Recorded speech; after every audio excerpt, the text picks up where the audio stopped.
A pantry makeover is key to success when making any dietary changes. Recommend removing the foods in your pantry that no longer serve your dietary needs. Consider donating unexpired items in your pantry to family and friends, or donating them to a food bank or a homeless shelter. If an item is expired, it needs to be tossed or recycled for some other use. You can also compost it if it's appropriate. Organizationally, let other members of your household know what your health goals are and ask them to support you in making those changes. This doesn't mean that they will eat what you're eating, but communicating the how and why you want to make these changes will help them to find a way to support you in making your goals. Organize and clean out the pantry when other members of the household are not present. You may want to get permission to purge unhealthy items that others eat. You may also want to place those items in a cabinet or a section of the kitchen designated for their food. The best case scenario is to remove unhealthy items from the house, but this is not always possible. You definitely want to get rid of highly processed foods. Highly processed foods are any foods that have been altered in the preparation process. Highly processed foods tend to be high in saturated fats, preservatives such as added sugar and salt, as well as additives and chemicals such as food coloring. You want to stock up on whole foods. Whole foods are minimally processed, nutrient-rich foods such as fresh vegetables and fruits, lean meats, low-fat dairy, herbal teas, and water.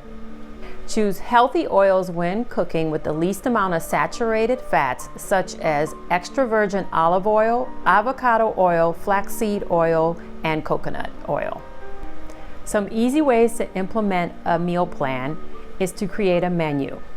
You can also look up some healthy recipe options, and then you will make a grocery list for what you need to buy. I like to create one-pot meals because they're simple and easy. I also tend to buy a whole rotisserie chicken because you can make several meals from that just for the week. Try to always include the following essential components for a balanced diet in your meals: a complex carb, a lean protein, a healthy fat, fiber, vitamins and minerals, and water. Now it's time to go grocery shopping. So you want to make a list from the menu plan that you've already created. One of my tricks before I go grocery shopping is to make sure that I have eaten so that I don't do any impulsive buying and I stick to my grocery list. It is important to pick a day out of the week to go grocery shopping when you have time, you can be relaxed, and you are focused on the task at hand. Shopping with your kids or other people can be distracting and often leads to impulse buying. When grocery shopping, it's important to know how to read a food label. Quick tip: the healthiest foods tend to have the least amount of ingredients. We will talk more about how to read a food label in an upcoming session. Now that you have finished grocery shopping, you want to pick a day out of the week where you will prep your meals. This is where you can bring in other members of your household to help you prep your meals. Also have enough storage containers to store and organize prepped food.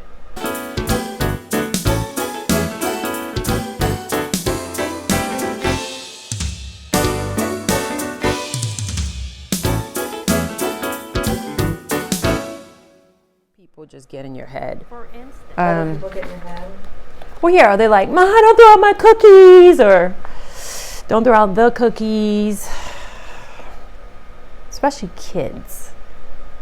Kids, you can you decide, right? You're the one making those decisions and they have to follow those decisions. But if it's another adult, like your husband, he wants to eat cookies, you got to put him just in another location. Which doesn't really help.